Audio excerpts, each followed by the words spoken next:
tailor your treatment, listen to your goals and your concerns? Or are you just going, and I get this a lot when, say, a new patient has come and they say they've been to another clinic and you know, they went in there for one thing and suddenly they're like, oh gosh, you've got to do like your whole face.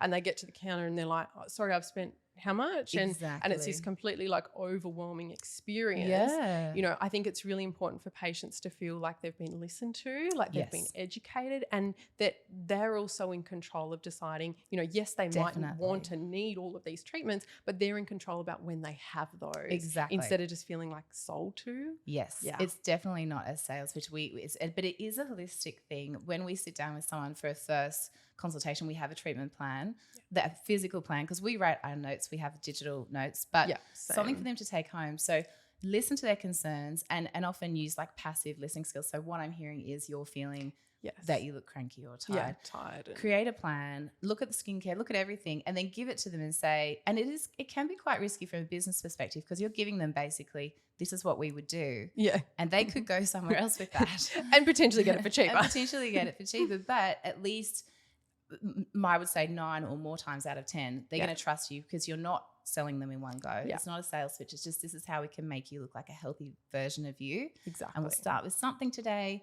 the thing that bothers you the most, whatever that is. And I've learned over the years, and that's where listening is so important. I have only made this mistake once, and you would only do it once, when someone comes in, sits in their chair and you say, you're here for your frown lines. And they say, no.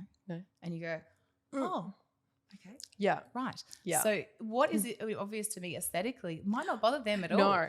And so that's important. Wait. You need to wait. And it's what bothers them when they're looking in the mirror. I'm not looking at them every day. Exactly. So that's super important. Yeah, because it can be completely different. Yeah. Yeah. And I think that's often when they can, you know, feel kind of let down, or like I've had patients say to me that they went other places and they left and they cried because they're like, I went in feeling kind of good about myself and I left actually feeling like I'm a really ugly person. And you have to be really careful with your language for a couple of reasons. Like, we're very passionate about saying we're not there to fix or change. Those things are things we can't do, and nor should they want to do. No.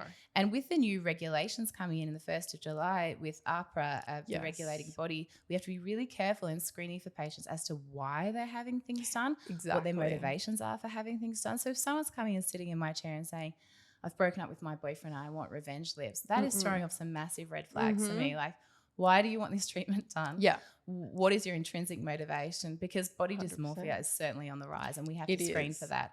So and someone like that would need like a cooling off period. It'd massively. Be like, actually, treatment's not suitable today.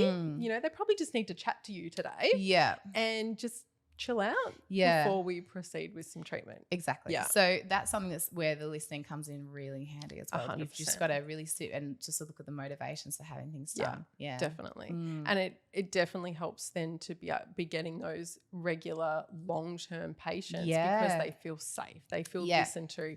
They feel like they're on this like journey with you. Exactly. And it's not just they're going in and they're getting everything on that one day and then maybe like, you know, having, you know, not feeling good about doing all that in one go. Exactly right. And that's the moral and ethical way to go about it. But also for me, from a purely business perspective, when you're in a town with a limited demographic, you need them to come back again and again. You do.